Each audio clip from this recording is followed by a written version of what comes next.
As if the McCrispy couldn't get any better, Bacon and Ranch just entered the chat.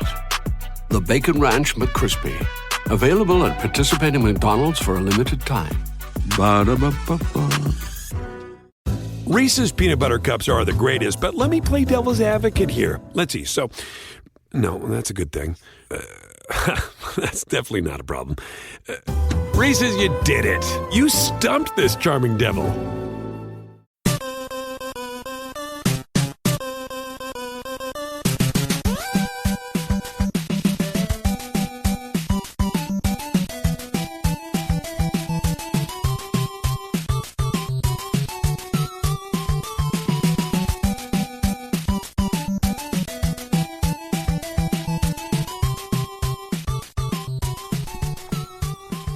Welcome to the family here on Purple Mafia. I am your host, Paladino Joey, or Joey Awajan. Purple Mafia is available on the sportstuff.com, iTunes, and Stitcher, and also Double Twist, which is another Android application for those of you. It basically mirrors iTunes. So, yeah, I mentioned it in the past. I'm mentioning it again for those of you out there that may be wondering how you can listen to this phone on an Android device or a BlackBerry device. Also, you can download Double Twist. Well, yeah, so close yet so far, this, that, that. Lots of curse words inside there, in the middle of that. Oh, man. Great game, but unfortunately just you have to chalk up another loss, and now, well, Arizona's guaranteed to make the playoffs now, because even if both teams wind up at 11-5, Arizona owns the tiebreaker. That's the worst Arizona could be and the best Minnesota can be, so the Cardinals are officially in the postseason. Congratulations to them.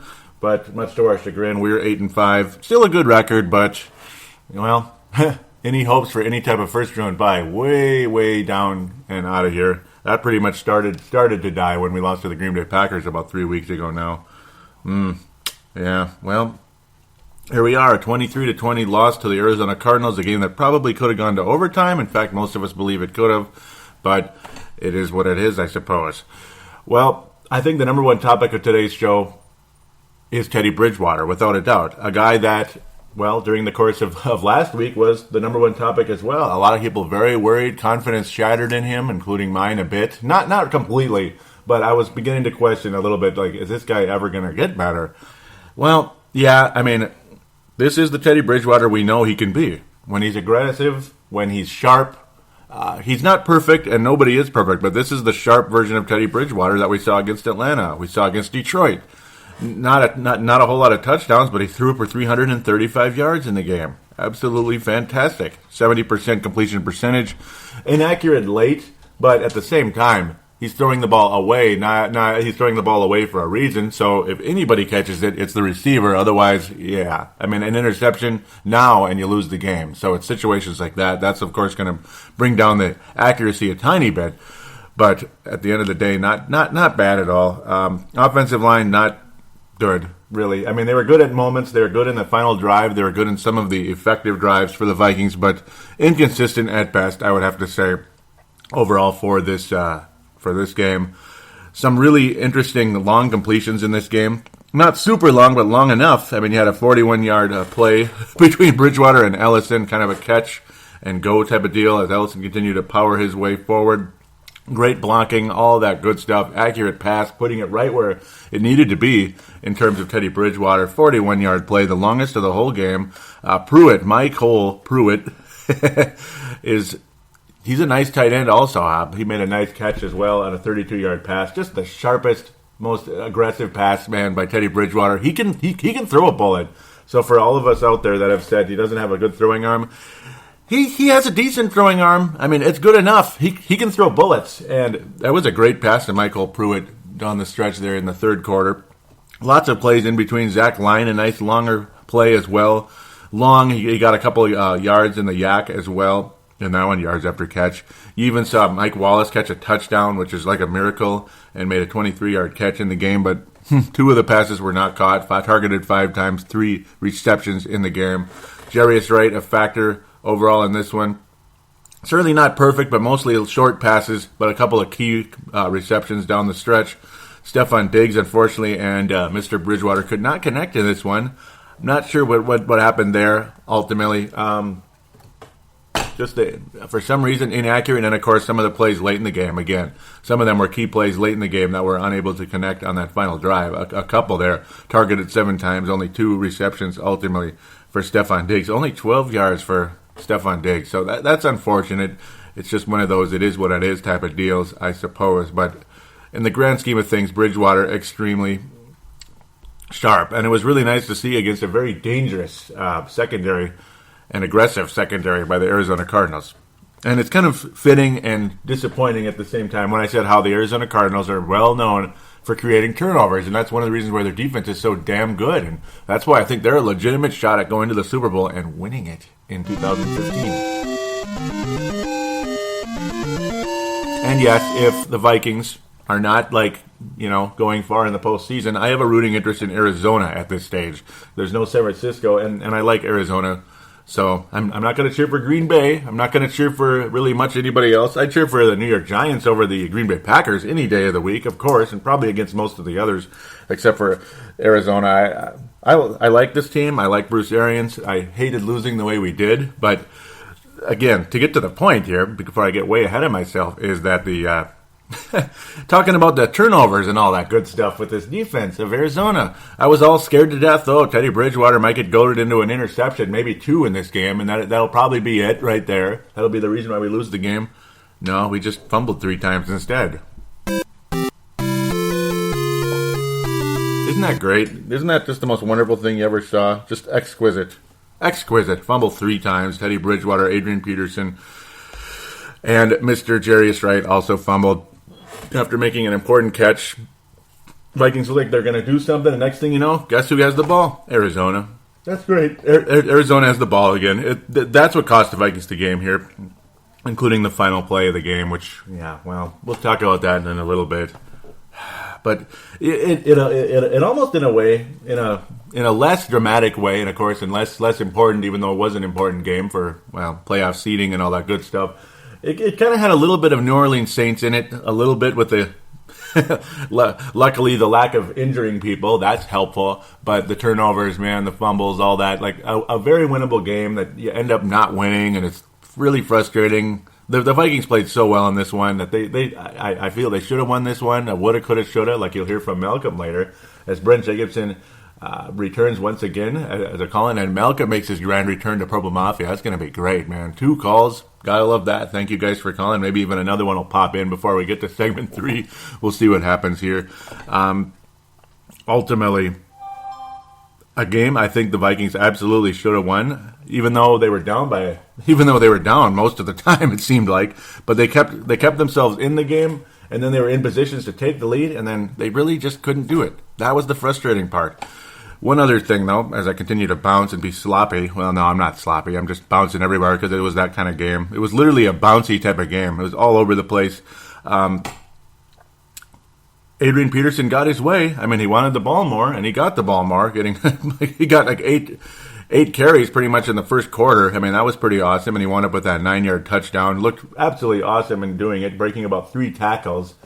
Kind of slithering his way into the end zone. Absolutely fantastic. His, getting yet another touchdown to rack up his career numbers into the triple digits. Gotta love that with Adrian. Yeah, after Arizona had an early field goal, making it 3-0. Vikings make it 7-3 on that. And then Arizona's offense seemed to kind of take over for a while there, as Carson Palmer just literally sliced through the Vikings defense like they were tinfoil. Of course, no Anthony Barr, no Harrison Smith, and no Linval Joseph. I'm almost conditioned to that now, which is kind of sad.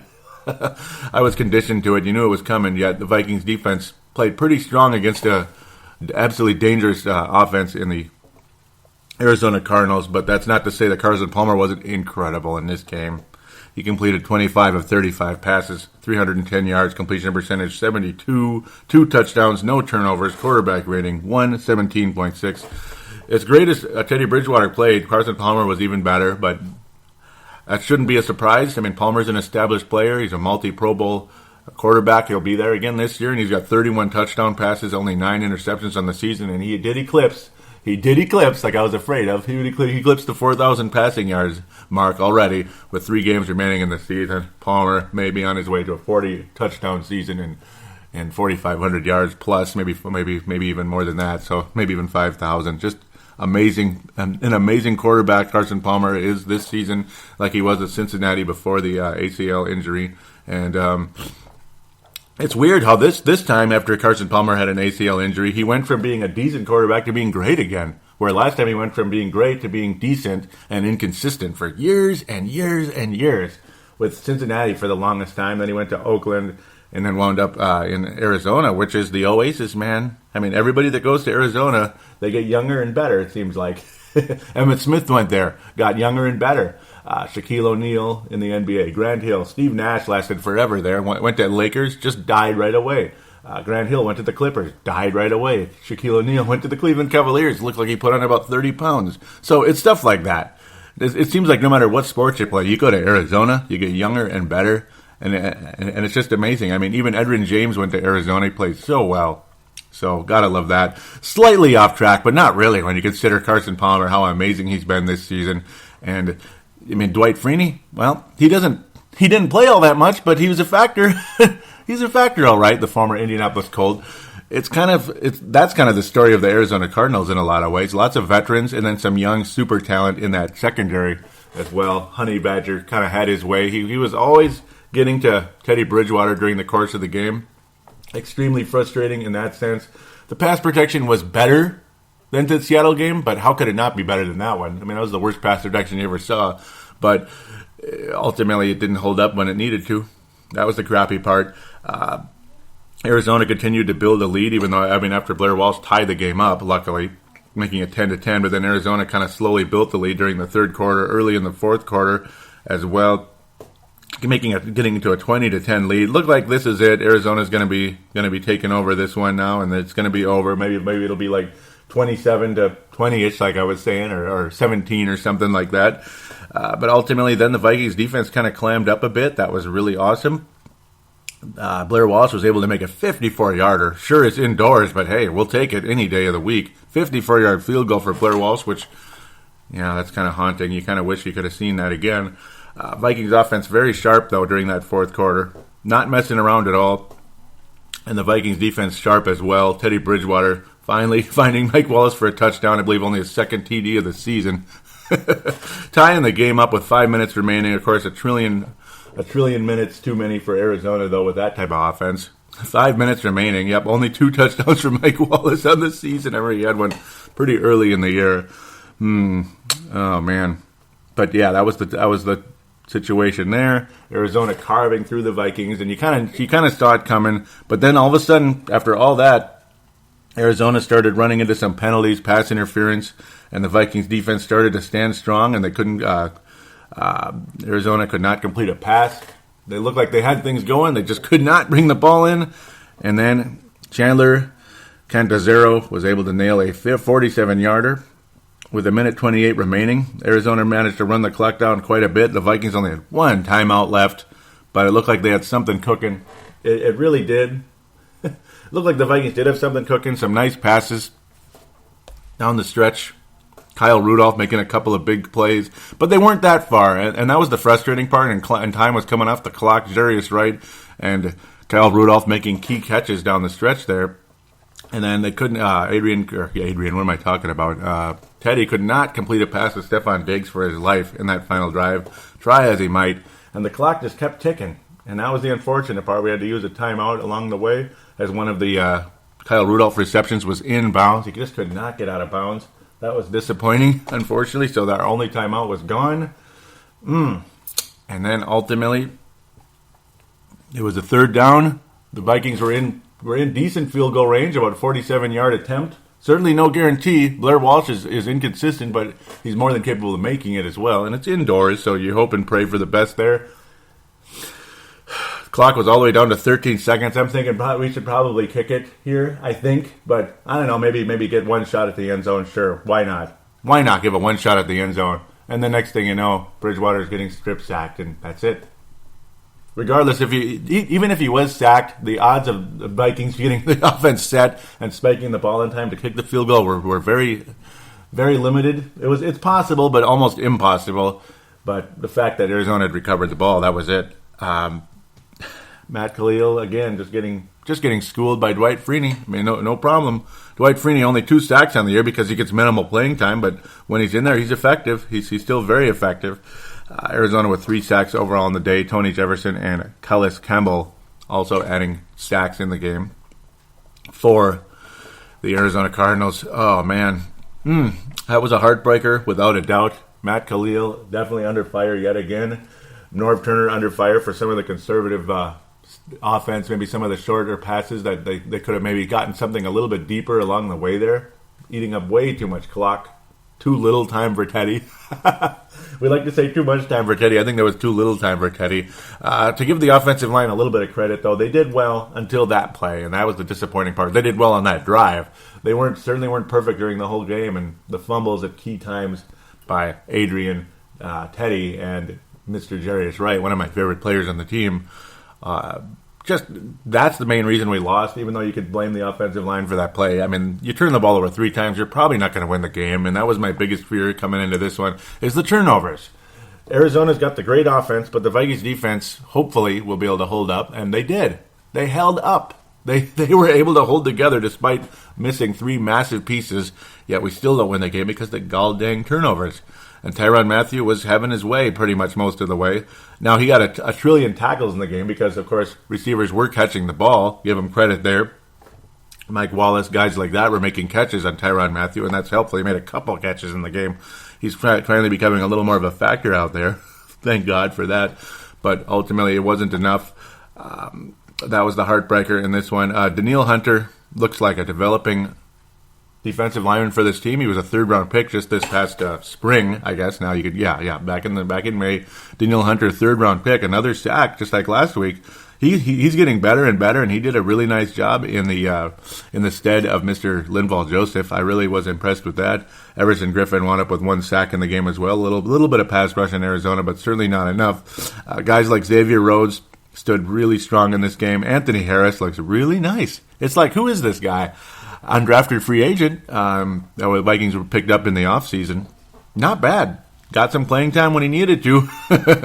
Yeah, and then you had Trey Waynes out there. He was decent, nothing special. He was all right. He wound up with 5 tackles, but that's because the receivers caught the ball. He deflected 1 pass, which is nice. Terrence Newman was awesome.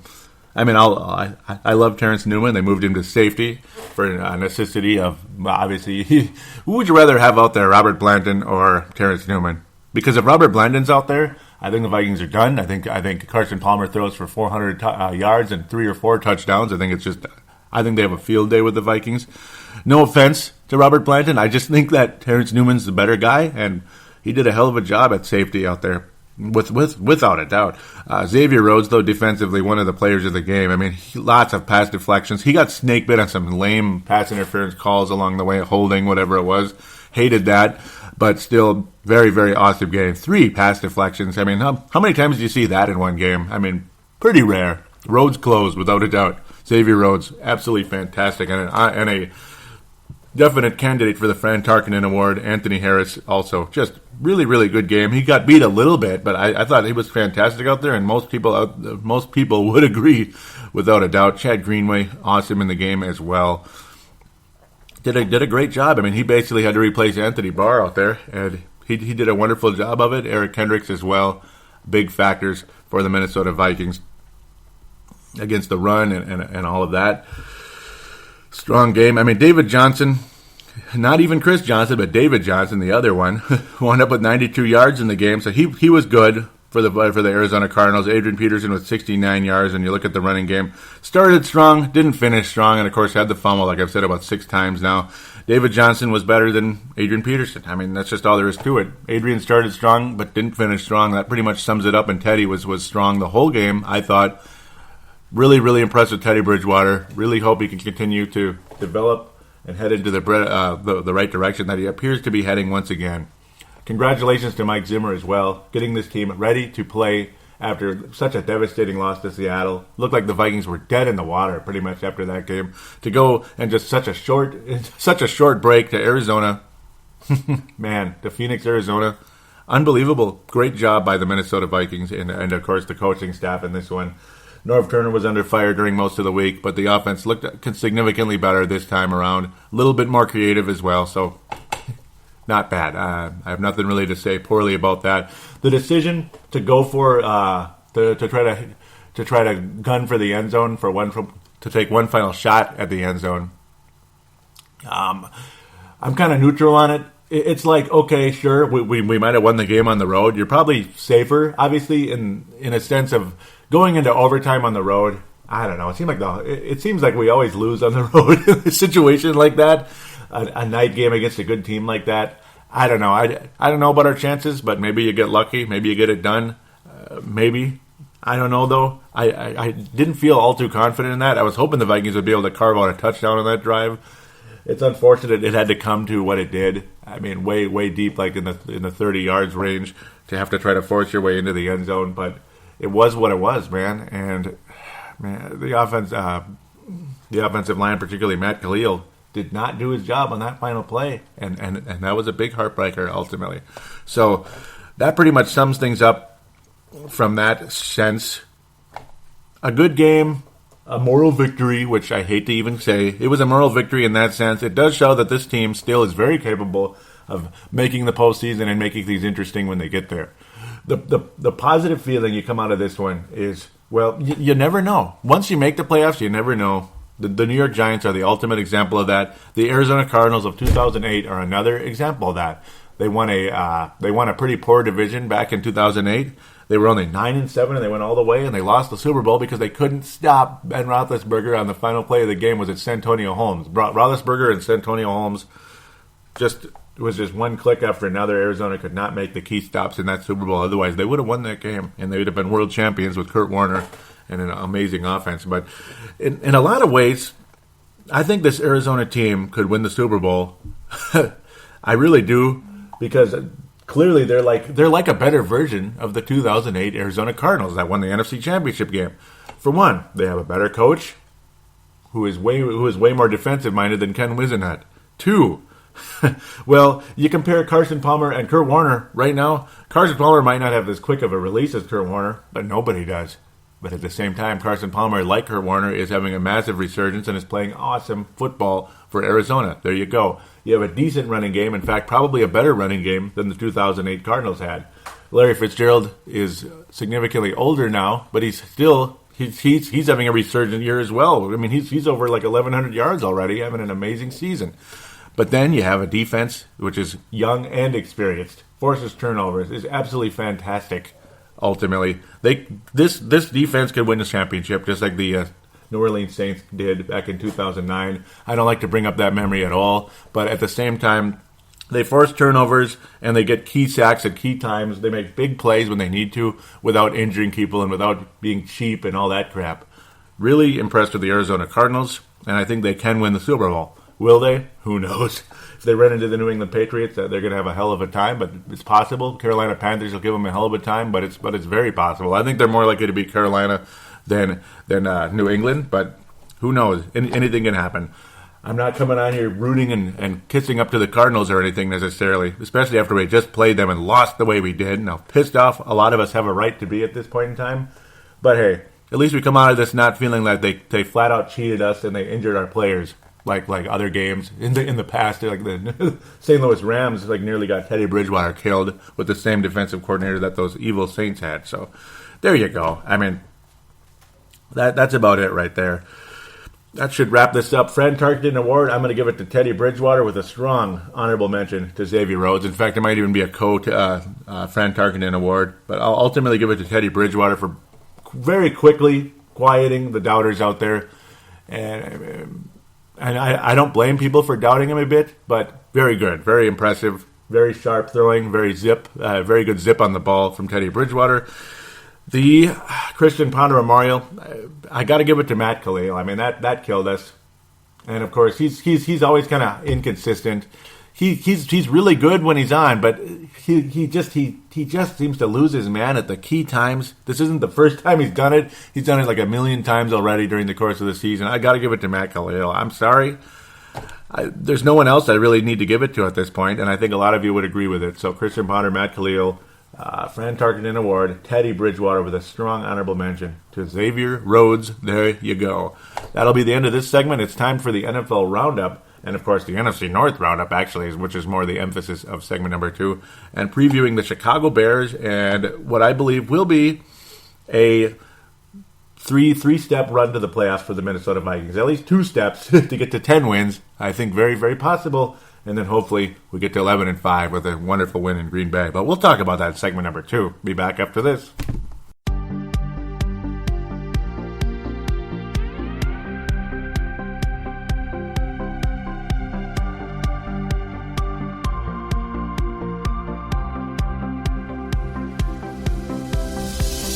Do you shop on Amazon? Did you know that you can support this podcast just by doing your normal shopping on Amazon? It's really easy to do. Just go to thesportstuff.com and click on one of the many Amazon pictures. Do your normal shopping, and Amazon sees that we referred you, and they give us a percentage. We'd like to thank you in advance for supporting thesportstuff.com, and please use our Amazon link. Now enjoy the rest of the show. We are going round like Saturn dream.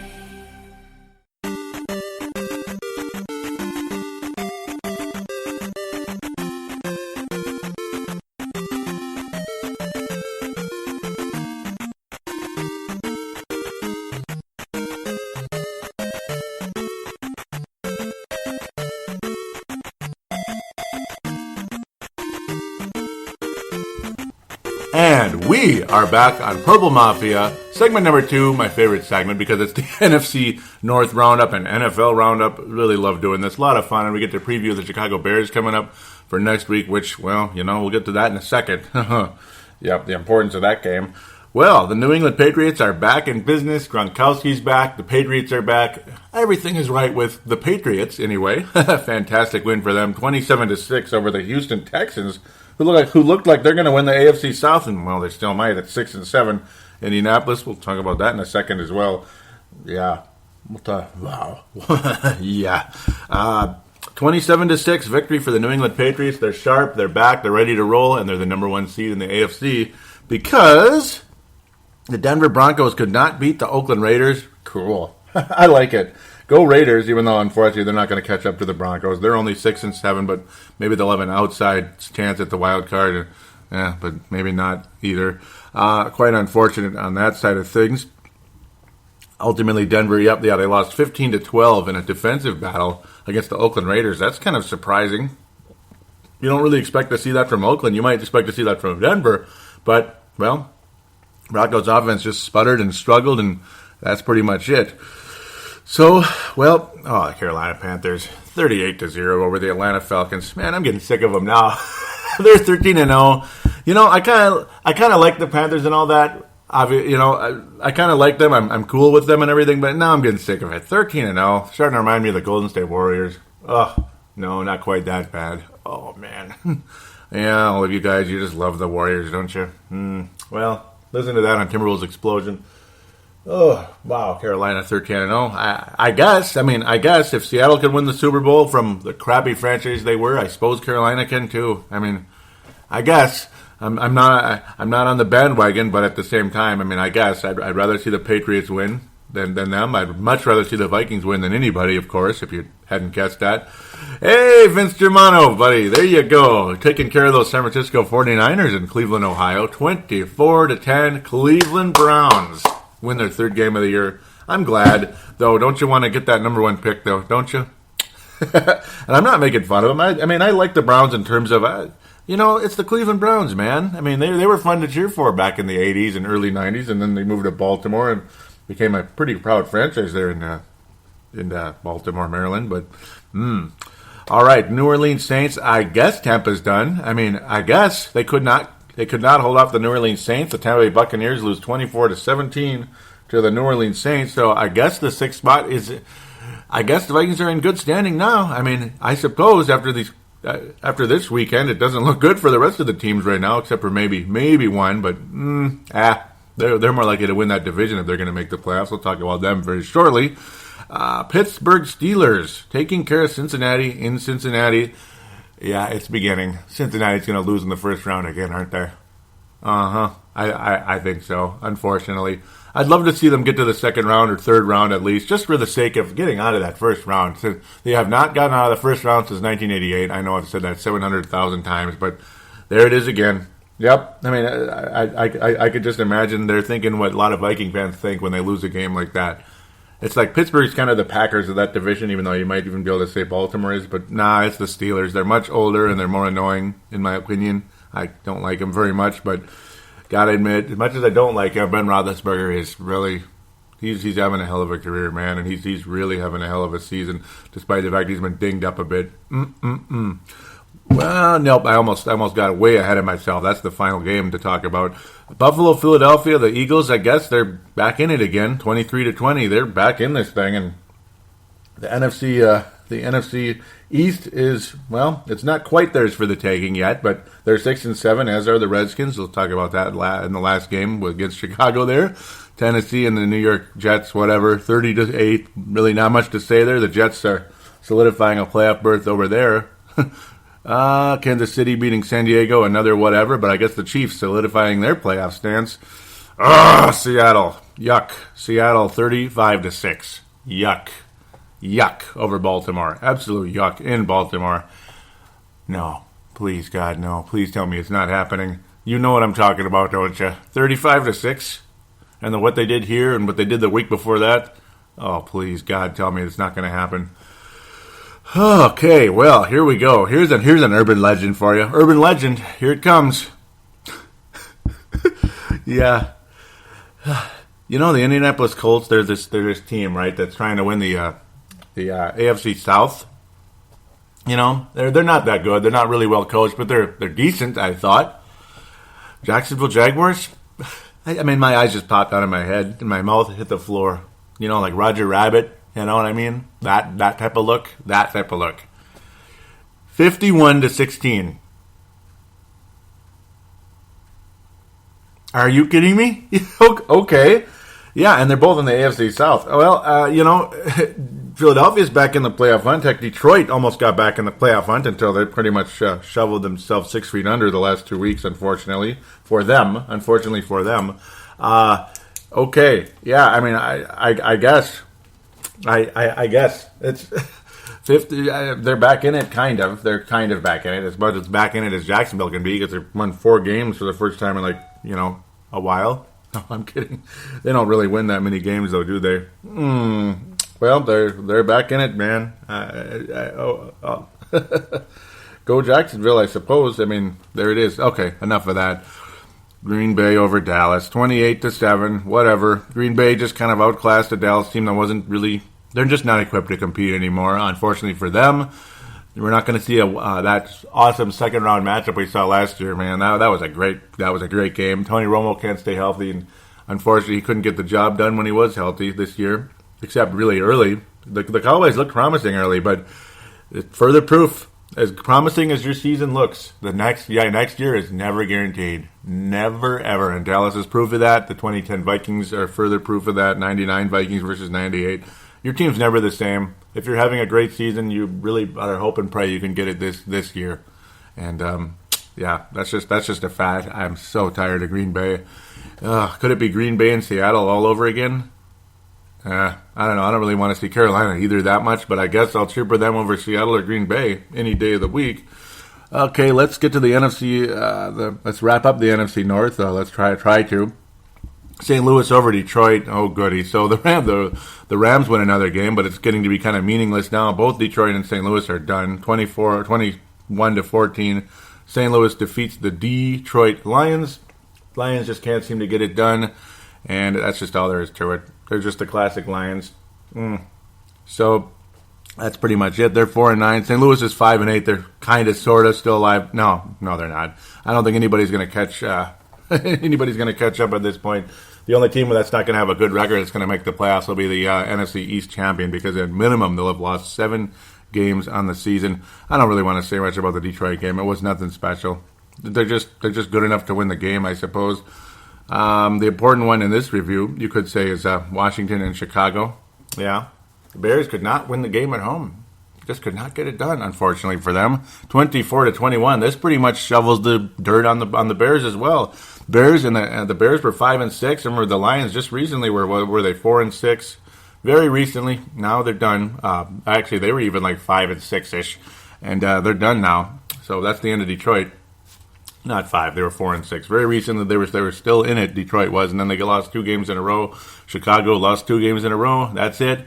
Redskins still a very legitimate chance to win that NFC East with a 6-7 record. They just got it done. They ended up taking a 14-0 lead in the game. It was the local game here at noon instead of Minnesota because Minnesota was not around and Green Bay was, the 3 o'clock game. Jay Cutler, well, he represented a little bit. He was okay, but not good enough. I mean, Kirk Cousins was better. Well, then again, I guess they both did well, but Cousins was more accurate. Cousins had an interception. That's what hurt his quarterback rating a little bit. Both of them played fairly well, but both of them had a key turnover in the game. Cutler with a fumble. That kind of killed the Chicago Bears' chances. And that's our opponent next week. We know who the Chicago Bears are, obviously. Obviously, Jay Cutler, Matt Forte, this and that. Well coached, I think. Alshon Jeffrey's very dangerous. Zach Miller's dangerous. He still have Eddie Royal, but I don't know. He can be dangerous once in a while, but very rarely, though conveniently against us, maybe he might show up to play. The Bears, they're an enigma. I don't know. I mean, I think they're a team that can play in this league, but at the same time, they don't show up when they need to. And this game's going to be in TCF Bank Stadium, not in Soldier Field. The history for the Minnesota Vikings versus the Bears in Minneapolis is a lot better than it is in Chicago, and as you might have guessed. It's usually a split between these two teams, and the fact that the Vikings won in Chicago for the first time since 2007 when Adrian had a really wonderful Soldier Field debut, I think the Bears' chances of winning in Minnesota are pretty low. It's kind of a semi-must-win for the Minnesota Vikings, and the way I look at it, when you look at the remaining schedule for Minnesota, this is an absolute must-win game, to ensure a playoff berth. If you're going to win 10 games, the Vikings need to beat Chicago and New York at minimum, and then hope for something wonderful to happen in Green Bay and Lambeau Field on the final game of the season. That's kind of classic, kind of cool. Maybe the Vikings and Packers will be tied. That would be awesome. Maybe, but I don't know, man. I'm not guaranteeing that in any way. But this is a game you have to win. Cutler's playing better this year. The Bears are, again, like I said, well coached, but I don't think the Bears are going to come into Minnesota and win this one. I think they're kind of on the snide a bit, and the Vikings clearly are, well, they're serious about making the playoffs. After they get there, it's kind of up to them. I mean, just how serious they are about contending and upsetting somebody on the road when it comes to being not only the first round, but second and beyond. That's what the Vikings are going to have to do. They're going to have to be road warriors, and they've been a better road team this season. But again, getting way ahead of myself with that one. The Bears, to me, they're not really road warriors. And whenever the Bears win in Minnesota, it's because we're having a horrible season. And that's kind of the way I look at it. I mean, the Vikings' momentum coming off the Arizona game, if they can kind of pick up where they left off at all from the Arizona game, the Vikings should have one of their better games of the season, I think, against Chicago. I think they're frustrated. They're reeling. Losing to Washington kind of killed them. And obviously Washington was playing for their division championship. I mean, they want to get back in the postseason again, do the Redskins. The Bears, they're just not ready to make the playoffs. So watch out next year. Don't be surprised if John Fox gets them into playoff contention to at least try to attempt to get to second place next year. If not further, it's kind of up to them there, obviously. But this is a very winnable game for the Vikings. They played well against the Bears earlier this season in Chicago. It was a very fun game. It was close, but the Vikings got the job done when it mattered. I think this one will be a more comfortable victory for Minnesota. Adrian Peterson's going to get the job done on the ground this time. You're going to see a better game. Even though he started well against Arizona, he didn't finish well. Bridgewater is going to have a good game here. And if he doesn't, I'm going to be pissed off because you got to put together Bridgewater, Bridgie, whatever I like to call him, has got to put together consecutive good games here. He's not been able to do that most of this season. That's why a lot of people say he's regressed. Put it this way, if the Vikings lose to Chicago and Bridgewater has a crappy game, talk about shattered confidence. I was saying my confidence in this team was shattered when they got crushed by Seattle. Maybe Seattle's just kind of on a mission right now, and I hope it doesn't go all the way. I really hope their mission doesn't go where they really want it. But Seattle was a freight train, and there was nothing the Vikings apparently could do about it, even though you'd like to believe they could. And the Vikings were kind of on a mission last Thursday here, just recently, against Arizona. I think the Vikings will win this game, get them one step closer to the postseason, get their 9th victory on the year. I think the Vikings score 31 points in this game, and the Bears only wind up with 17. I'm predicting a pretty comfortable victory for the Vikings, a 2-touchdown win. And it's not because I'm cocky. It's not because I think the Bears suck. I just think these teams are going in 2 different directions right now. It's like a stock. Sometimes, this side goes up, this side goes down. That's kind of what's going on at this point in time. And again, if the Vikings lose this game, they're not going into no playoffs. They don't deserve it. And if they sneak in the first round, whatever. I mean, miracle teams like the New York Giants have done it like that, by sneaking in like that at the last second. But I don't know. I don't know. I don't really get the vibe that if this team loses to Chicago, that they're on the verge of anything in any type of postseason. But they take care of Chicago, New York. Who knows? They have every right to make some type of upset and make things very interesting come January. So I am predicting a 31-17 type of game. I will predict Teddy Bridgewater will have a second consecutive game. I'm predicting 200-ish yards, not 300, though I would love to see a 300-yard game. And I do see Adrian Peterson reaching the century mark. I think that's one of the reasons why Bridgewater's numbers won't be as high. I think the Vikings will get a comfortable lead at some point in the game, possibly even a turnover or even a miracle special teams touchdown again from Sherrills or Cordell Patterson. But it's not a miracle, but you get the idea. Their special teams touchdowns aren't that common. But yeah, it'll be mostly because I think the Vikings are going to focus on the running game early, and then Bridgewater will kind of pick it up. He'll have a couple of good drives, and then it'll be all running game after that when the Vikings build a comfortable lead. You'll see Adrian and Asiata and Jerick McKinnon will see some touches in this one, including maybe a reception or two along the way. Look to see Stephon Diggs be a focus. Actually, see, I think it's going to be established to run super early, and then you're going to see a passing game kind of taking over late in the first quarter, into the second, early third. I think that's what's going to happen. And look to see Stephon Diggs have a huge game in this one. I do believe that he'll possibly scratch the surface of the century mark, and he will score a touchdown in this game. I can see Stephon Diggs really picking up after last week's frustrating showing. It was a combination of just a situation that was going on last week where they were passes that were thrown away, or they were thrown in areas where only hopefully he could catch it and nobody else can catch it. That's why he was targeted 7 times and only made 2 catches out of it. But yeah, I got to think that Stephon Diggs will have a nice return this week, return to prominence, and looking to have a nice finish to the season the next couple of weeks. I would not be surprised to see that. Adrian Peterson will reach the century mark, probably will get in the end zone, and Stephon Diggs will have a touchdown reception. That's about all I can predict in the scoring necessarily at this one. But look for a fun, entertaining brand of football against Chicago. It'll restore everybody's confidence, hopefully not for getting them dashed next week against the Giants or Green Bay or whatever the heck it's going to be. But it'll restore people's confidence, it'll restore the team's confidence, and nearly cement this team's position in the postseason come January. So with that, we're going to hear calls from Brent Jacobson, and Malcolm McSween makes his return for the first time in about a year, I think, since he called. It might even be longer. So here they are right after this break.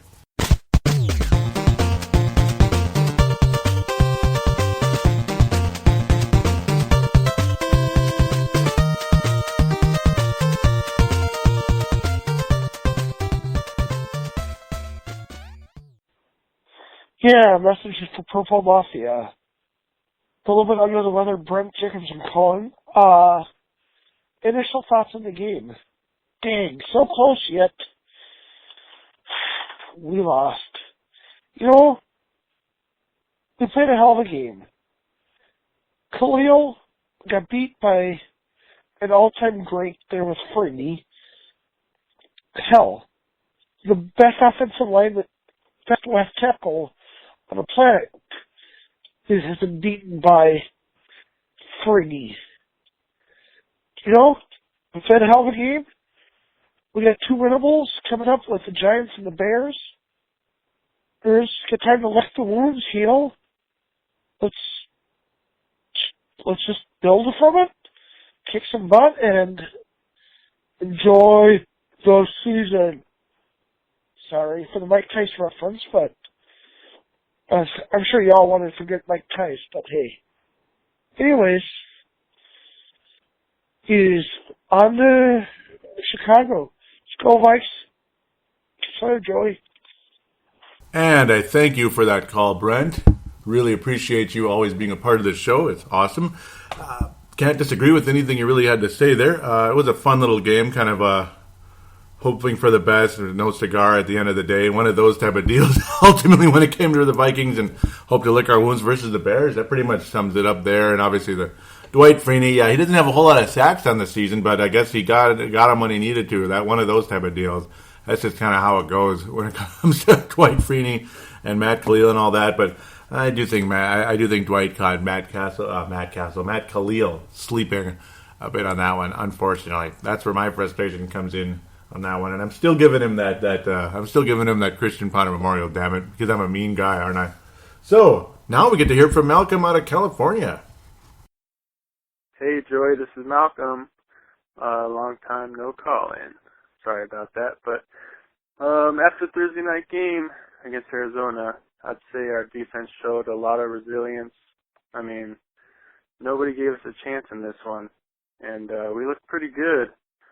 It was pretty much our offense in Arizona territory. We turned it over 3 times, which those are the games I hate to see, those kind of shoulda, woulda, couldas, and we've had plenty of those. But other than that, Jarius Wright fumbling the ball, yeah, that happens. But Norv Turner getting too cute with the Adrian Peterson reverse to Mike Wallace, I just don't like those kind of plays. They either end up negative yards or, at worst, what happened tonight. And yeah, Adrian should just hold on to that ball when he's getting tackled, but I don't like those plays. I don't know why. But, okay, moving on. At the end of the game there, I kind of put that on Norv and the coaches as well. I mean, you don't call up a play for Teddy to sit back there and either take a sack or, at worst, a sack fumble, which happened when you're in field goal range to tie the game against a 10-2 team and pretty much stamp your way to the playoffs. You got to play conservative. Got to do what got you there. You got to take what's given to you and make the best of it. So, other than that, look forward to the show, and hello to Purple Mafia out there. All right, thanks, Julie. Love you. Bye. And I thank you for that call, Malcolm. Love you too, brother. Thank you for that. Also, man, lots of good points there, without a doubt. Where do I start? Mostly the final play of the game. Shoot, yeah. I mean, it was a play that takes too long in that situation. It was just a dumb choice, and Matt Khalil didn't get the job done either. He just kind of got caught sleeping. Never even really had any type of block on Dwight Freeney. It was just too little, too late. Boom, and that was it. I was kind of thinking kick the field goal, but maybe we could get one more shot at it. And then it's like, oh, that's right. It takes a little while for players to get down the field to, get near the end zone for any type of like a miracle play at the end of the before going for a field goal.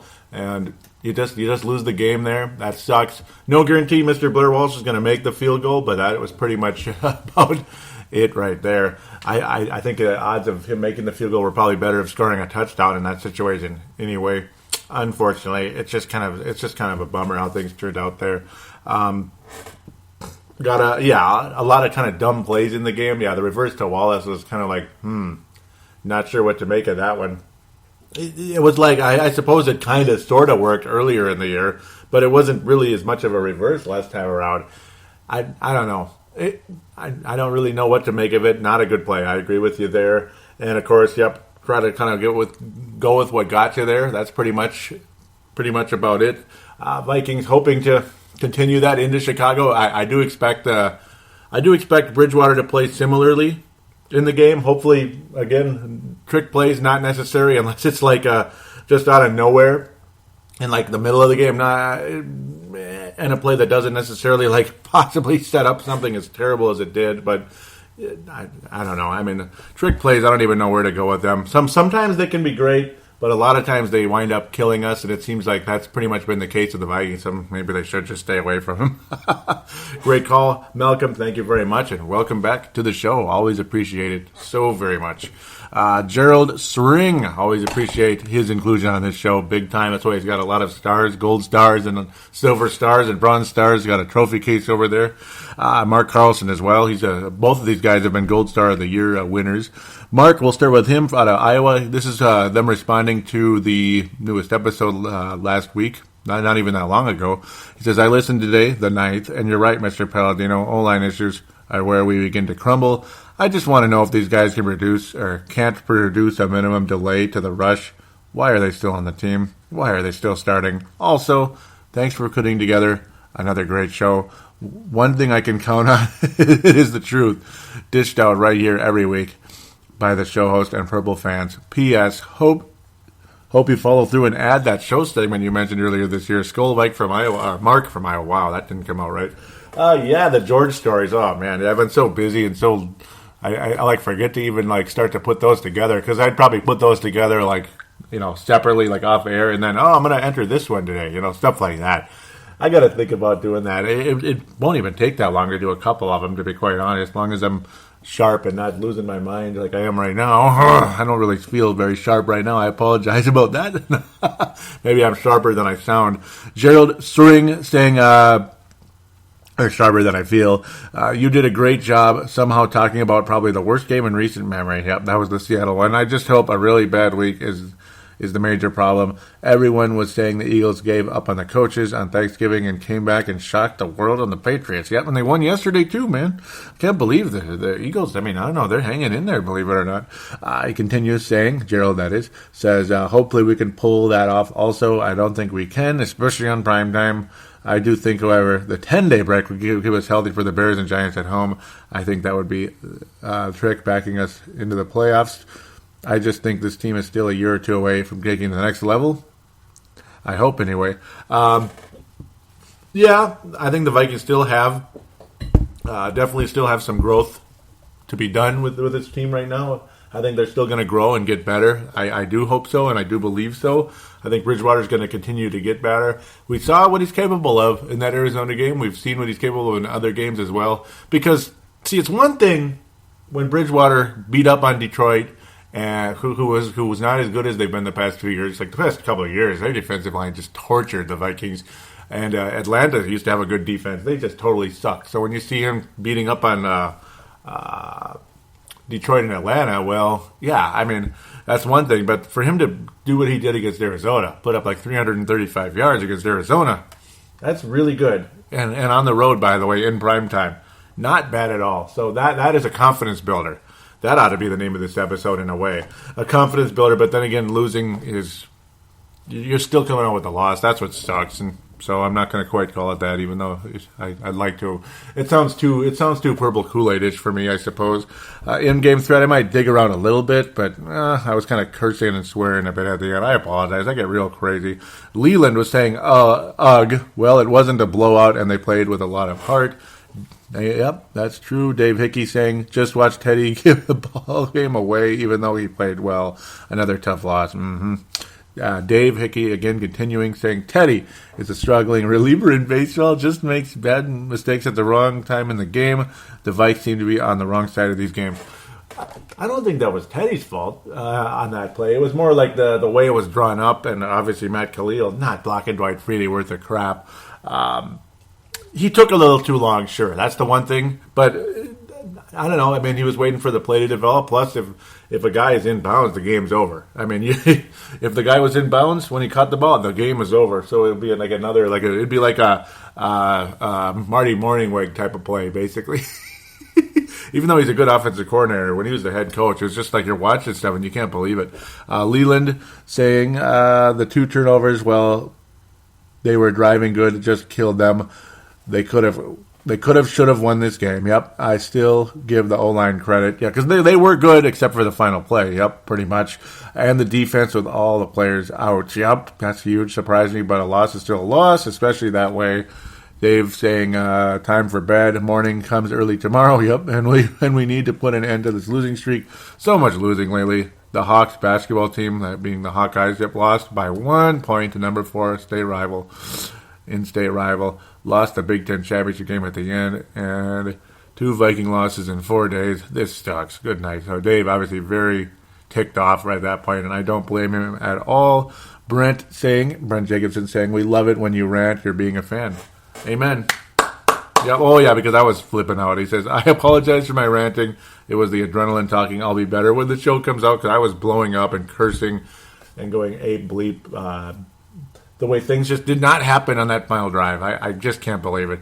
So we continue to actual post-game, even though that was post-game. It was just still in that thread, so I figured to start from there.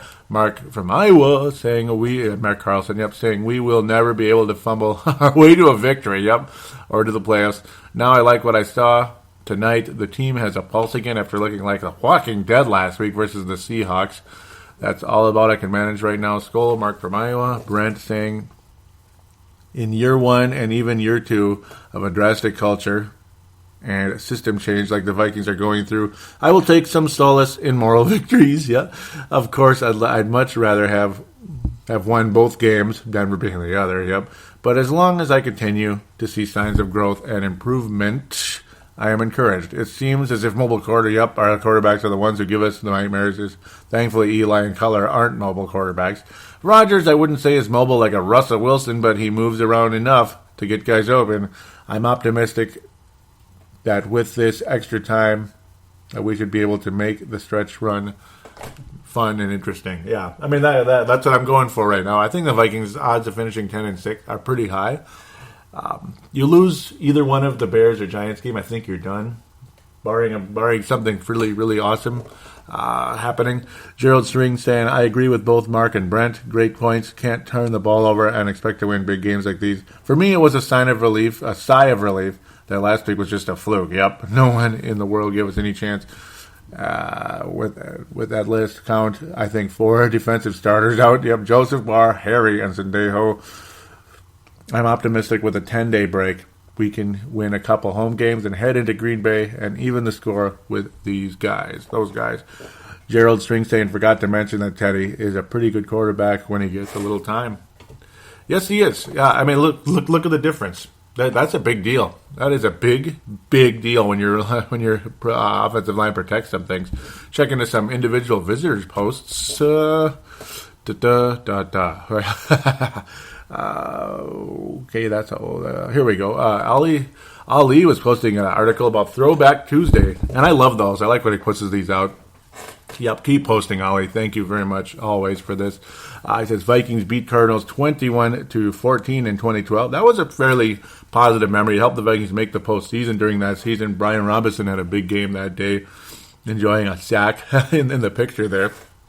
I do remember that game fairly well. I remember some of the really old ones better for some strange reason, probably because it was a more memorable season than some of these years across the way. Like 2012 was memorable because of the Adrian Peterson's phenomenal season, but outside of that, Christian Ponder was the quarterback and Leslie Frazier was the coach, and it's just like, okay, it was nice, but it was kind of like smoke and mirrors a little bit, wasn't it? It was kind of like a bubble more than a solid, you know what I'm saying? Mark Carlson posting Thursday Night Football is on, lots of game talk. They just mentioned the game could get ugly for the Vikings. Whoa, it's already ugly. Neon Dion, enough said. Skull Purple Mafia fans everywhere and never give up. Mark from Iowa, and he's posting a picture of Neon Dion. Neon Dion Sanders, yeah. He was something, wasn't he? The son of a gun. And yeah, he's kind of crazy, isn't he? Flapping his gums, or as Mark says, flapping his ears. Looks kind of like looks like Dumbo, right? Okay, I'm being stupid.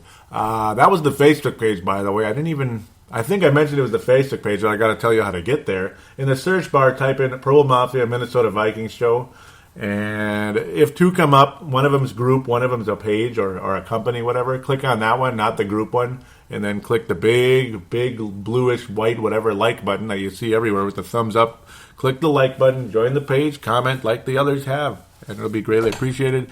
At Purple Mafia Show. At Purple Mafia Show. Of course, one word. No under, whatever they call those things.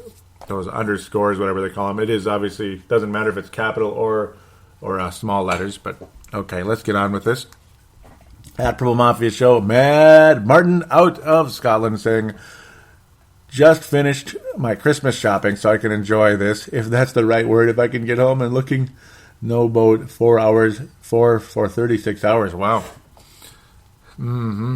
So here you there. Yeah, but that's good to get the Christmas shopping going there. I hope I responded. Mad Martin was saying, and a Merry Christmas to you also, my friend. One of those games, yeah, I did respond. Yep, one of those games, and we had way too many of those the last few years, and that being the Seattle one. I think, yeah, I did respond. I was saying Merry Christmas indeed, and I still have to shop, and I still kind of do, don't I? Thank God for Amazon. Hee. Screw going to the mall, man. I don't want to sit in traffic for 2 hours just to get to the mall and then have no place to park. Sounds like fun, doesn't it? Sounds like a lot of fun. Ugh. I love Christmas outside of that part of it. Yeah, that part. Yeah, I actually even like the music for all the people that don't like the music. I don't know. The repetitious part of it gets old, but I don't know. There's nothing that wrong with it. Nothing better though than the Christmas trees and the lights, though. As far as I'm concerned, and the decorated houses, yeah, nothing better in my opinion. But there's one final piece that's just not coming around this year, and I hate winters like this. Hate them. There's no snow. I hate this crap. I don't want to live in Seattle. If I wanted to live in Seattle, I would move there. I don't want to live in Seattle. Okay, I'm not done yet. That was like almost my post-show stuff already. Tanae Brown out of New Zealand said, missed the game, can't bring myself to watch it. Looking forward to listening, though, to the show. And that was that stupid Seattle game. Yep, totally hear you. I would, it's kind of one of those games. If you didn't see it, don't bother. You know what I mean? Don't DVR it. Don't even bother. Just erase it. And the Arizona game, if you want to watch a very entertaining game of football that ended frustratingly as all blankety blank, then yeah, watch that one. Tanae continuing saying that was a nice block from Apke to lead to that Rudolph pass. Indeed. Tanae saying I'm not going to tweet anymore. Fumble. Yep, that was one of those key fumbles there from Adrian. And I was inactive on Twitter, and I apologize to Tanae and Mad Martin, Dave Martin out of Scotland. I apologize to you guys. I haven't been active on Twitter lately, and I haven't been active on the Facebook page that much until like the end there. I apologize. I'm going to try my best to get maybe more and more active on there, but things have been kind of tough for me lately. So just read between the lines, I suppose, whatever it is. So Dave continuing saying, in the fact that outside of those 3 blowout games, we've played well. We've played so well. I just don't understand those 3 games. Why so bad?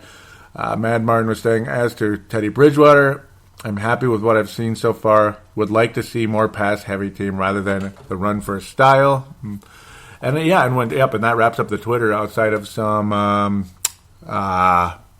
a retweet by Long Way Home podcast. Really appreciate that. If you are a listener, really appreciate that. I would say don't forget to download the newest episode of Pro Mafia on iTunes.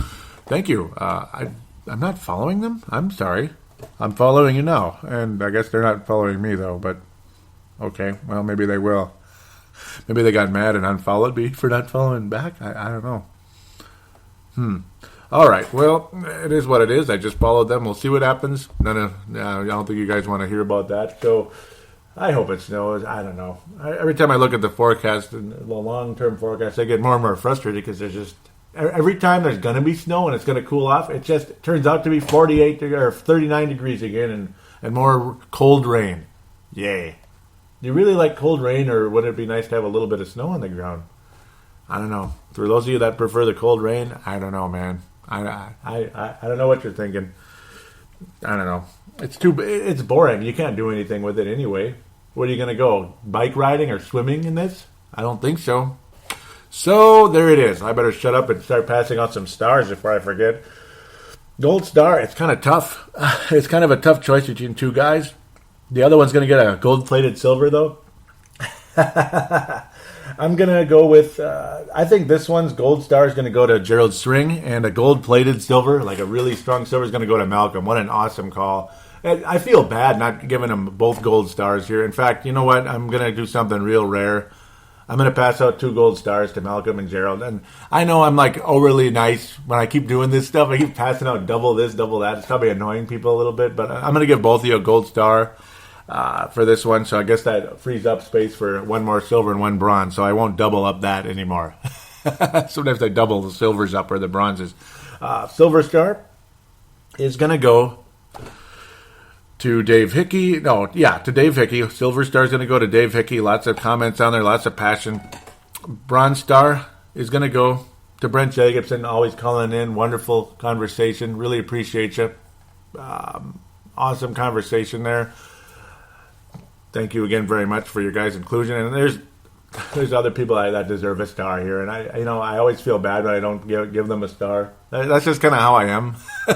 So please don't take it personal, and you will be getting stars in the future because you deserve them, all of you. I mean, basically all of you guys deserve a star at some point in time, and maybe even a gold as well. So depending on how things go, just lots of good comments. Your guys' inclusion on this show is unbelievable. Like Mark, how does he not deserve a star? Are you kidding me? And Dave Martin, how do they not? But it's just a show-by-show type of thing, and the vibe I get, I suppose.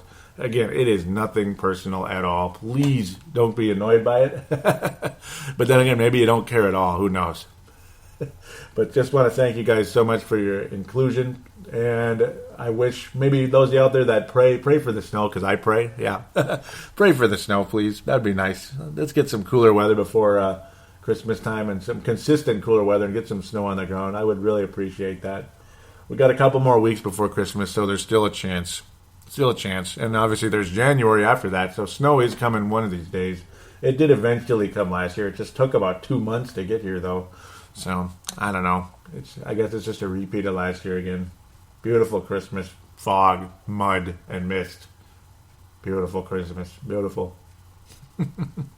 Yeah, if you live in, Missouri. Yay. All right, so enough of that. Thank you guys for listening. Please do tell a friend about the show. Would be greatly, greatly appreciated. I'm going to give a shout out to somebody I haven't heard from in a while. She used to tweet a lot, or not a lot, but she used to tweet at least regularly, weekly or so. Robin Sullivan, hope you're doing all right out there. Hope you're still listening to the show. God bless you, and Merry Christmas to you as well. Merry Christmas and Happy Holidays to all of you that do listen and celebrate this holiday or the others as well. Thank you so much for your inclusion. And please do give a rating on iTunes if you can. Would be greatly appreciated. That's simple. This show is also on Double Twist. I'm going to try to get it on Podomatic. This will probably be on Podomatic as well. That's a small little announcement here. Going to get this show on Podomatic in the next week or two. Maybe right away. Maybe next episode will be on it. So, little announcement there. I thought I'd throw that in here at the end. So, God bless everybody. Go Vikings. Get that victory against the Bears.